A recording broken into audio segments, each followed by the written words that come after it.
J'ai déjà évoqué dans une de mes vidéos la vie, le destin et la pensée de l'émir Abdelkader. C'est quelqu'un sur lequel j'avais été amené il y a quelques années à faire une conférence et j'ai depuis écrit dans un recueil de nouvelles qui s'appelle Retour au pays, une nouvelle consacrée à l'émir Abdelkader, dans laquelle j'évoque un dialogue entre lui-même et le premier archevêque d'Alger, Monseigneur Dupuche, et que je situe à un moment très précis, en 1966, lors du retour des cendres de l'émir Abdelkader à Alger, dans une cérémonie importante, où il est enterré une deuxième fois. Et je voudrais là vous lire ce qu'en dit Assia Djebar, toujours dans ce livre dont j'ai lu quelques extraits il y a peu, Le Blanc de l'Algérie, publié chez Albin Michel en 1995. Et vous verrez que Assia Djebar dit, à mon avis, tout ce qu'il y a à dire sur ce transfert des cendres, qui était un événement en réalité plus politique qu'autre chose. Je lui laisse maintenant la parole. Deux corps paternels transportés, déménagés malgré leur sommeil séculaire. L'un, Saint-Augustin, expulsé, et l'autre, l'émir Abdelkader, ramené. Terre du va-et-vient, des morts, des dépouilles, des ossements.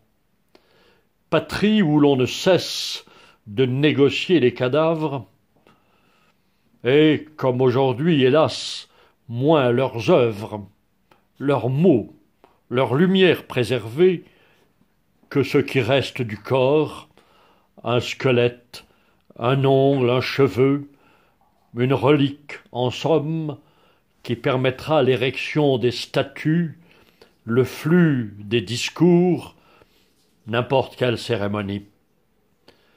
Terre des pères évanouis, toujours absents, et qu'on le peut dès lors invoquer à satiété, masquer, trahir, qu'on peut oublier. Pullulent désormais les fils orphelins, obscurcis, courant derrière leur visage, leur félonie, leur forfanterie, avec leur cruauté de chacal enragé. Certes, oui, fils sans père, et craignant à jamais le regard ressuscité de ces derniers, si par malheur il revenait se poser vivant sur eux. Un beau jour, ils ont dit, c'était d'abord au temps de Ben Bella, qu'ils désiraient ramener en sa terre natale le corps du grand héros, l'émir Abdelkader. Ils ont fini par réaliser le transport. Ce fut au temps de Boumedienne. Cérémonies, photographies et reportages, discours, pour finir une misérable statuette posée dans un étroit carrefour du centre-ville. Ce n'est pas vrai. Le corps d'Abdelkader n'est pas vraiment revenu. Ils ont dit qu'il était normal que le héros de l'indépendance algérienne puisse enfin se reposer dans le pays de ses ancêtres, une fois ce pays libéré. Ce n'est pas vrai. Simple illusion. Il ne se repose pas. Et s'il est vraiment là, je sais, je suis sûr qu'il se tourne et qu'il se retourne. Il avait, lui, dans ces dernières années, vraiment souhaité dormir à la mosquée des Omeyyades de Damas, où gît en béatitude son maître, Ibn Arabi. Abdelkader, mort en sérénité à Damas. En cette année 1966, on ne s'est pas hâté d'éditer les poèmes d'Albert Kader, de les chanter, de les enseigner, de rappeler le message spirituel de ses dernières méditations, et en même temps d'étudier ses stratégies de guerrier, sa technique de mobilité, sa vaillance, seul contre tous. Non. Les écoles partout s'ouvriront dans la jeune et nouvelle Algérie, les universités se multiplieront, mais on ne trouvera pas encore de place pour la beauté créatrice, pour l'intelligence et la sagesse d'Abdelkader. Seul son nom, ou tout au moins son prénom, formellement confisqué, ensuite son corps transporté. Boumedienne, second président du nouvel État, suit, sans le savoir, l'exemple de Liutprand, le roi lombard. En 732 avant Jésus-Christ, ce souverain si pieux regarde vers la Sardaigne, où a été déjà transporté depuis 2 siècles le corps du père de l'Église, saint Augustin l'Algérien, lui que l'un des rois vandales ariens expulsa à la fin du Ve siècle vers Cagliari. Liutprand, donc, s'apercevant de la menace cette fois des musulmans arrivant en Espagne et se rapprochant de la Sicile et de la Sardaigne, Liutprand veut préserver le corps du père de tous les chrétiens. Il envoie ses ambassadeurs, ses émissaires, ses dignitaires qui l'accompagnent. Une fois la relique de saint Augustin ramenée de Cagliari à Gênes, la majestueuse procession qui va, avec solennité, transporter l'auteur de la cité de Dieu jusqu'à la Capitale de Liutprand, à Pavie, il y demeure encore aujourd'hui. Durant les 6 siècles suivants, lorsqu'arrive Dante Alighieri, il en témoignera, au point qu'on inscrira 2 vers de son paradis sur la façade de l'église San Pietro in Ciel d'Oro qui abrite le mausolée. Les moines, les poètes, les simples croyants afflueront en pèlerins devant le corps d'Augustin, mais aussi sa pensée, ses livres, ses admonestations, ses diatribes, ses envolées vont circuler sur les routes d'Occident, habiter nombre de monastères et lieux, tout autant d'écriture que de prière. En cette année 1966, le chef d'État algérien, croyant ainsi légitimer son nouveau pouvoir, veut décidément le corps d'Abdelkader qui repose à Damas. On envoie des messagers pour l'ultime tractation, puisque l'émir a laissé une descendance fort nombreuse et qu'au début du siècle, le seul de ses petits-fils, revenu pour une vie et carrière algérienne, l'émir Khaled, s'est trouvé chassé honteusement de ce pays. Le descendant de la famille, habilité pour décider au nom de tous, réside à Damas. C'est un Jazairi, homme de science et de cabinet. Il parlemente avec les messagers du président d'Alger. Il ne veut rien pour lui. Il n'ira pas, lui, en terre ancestrale, Mais c'est à lui à donner l'accord pour que le corps d'Abdelkader quitte la mosquée des Omeyyades et retourne là-bas.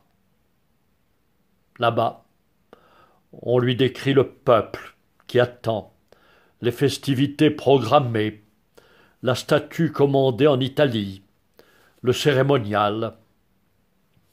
L'héritier d'Abdelkader écoute tout, ne bronche pas, finit par dire « Mon fils, un de mes fils, est chez vous. » En Algérie, s'étonne-t-on?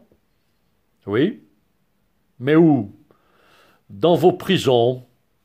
Cela fait plus d'un an. Stupéfaction. Personne ne savait. Le président ignorait. Un des descendants directs du grand résistant dans les prisons d'Alger.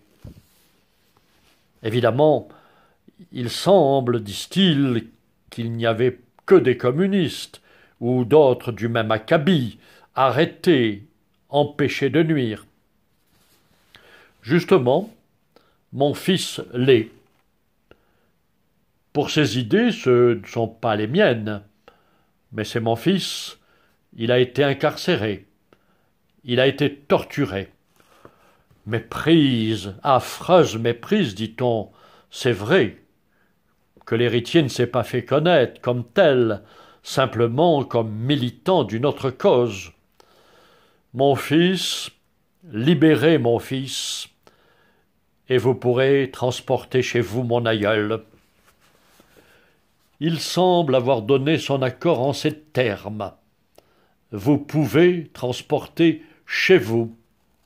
C'est pourquoi le vieil homme, qui ne quittera pas son cabinet de travail de Damas pour aucune des splendeurs de la baie d'Alger, lui qui négocie la liberté de son plus jeune fils, sourit. Même les os d'Abdelkader transportés. Il sait que c'est pure apparence. Il sait que son aïeul dort toujours près de son maître, Ibn Arabi, bienheureux et serein, que là-bas, sur la terre, là-bas, libéré, dit-on, grâce à 1 million de sacrifiés, que là-bas les poèmes d'amour terrestre et divin de l'aïeul finiront bien, un jour, par circuler, par faire au-dessus des dunes, des oueds, des monts enneigés, un cercle immense, une musique, une couronne. Alors, seulement, le corps réellement suivra. Abdelkader Ibn Mahyedine el-Jazairi dort, probablement toujours à Damas. Sa statue dressée au milieu d'un carrefour populeux, son mausolée installé au carré des Martyrs à El Alia, à Alger. Abdelkader, s'il est vraiment revenu sur cette terre où il fut d'abord soldat, pourrait décompter mieux que moi la liste de ceux qui écrivent et que, au milieu de tant d'autres, l'on persécute, l'on étouffe, l'on pousse au suicide, à l'asphyxie, ou que par l'intermédiaire de jeunes désespérés, transformés en tueurs à gages, d'un coup l'on abat. Dans ce récit, je n'ai évoqué que quelques-uns de ceux-ci, qui sur le bord ou dans le puits de l'écriture sont tombés, effacés, noyés et déjà oubliés, exécutés. Si Abdelkader, vraiment revenu à Alger, se levait chaque nuit pour errer, fantôme de ces années 90, si l'émir, le seul véritable prince d'Algérie, se mettait chaque nuit à errer, fantôme de ces années 90, si l'émir donc se mettait à scruter tendrement tous ceux qui n'ont pas eu le temps de se préparer à l'issue fatale, sûrement il en compterait bien plus que 20 ou 40, au moins 40 000. Il frémirait, il serait troublé. Peu importe, dirait-il, l'écriture, mais laissez aux créatures de Dieu leur chance d'affronter par elles-mêmes leur propre mort.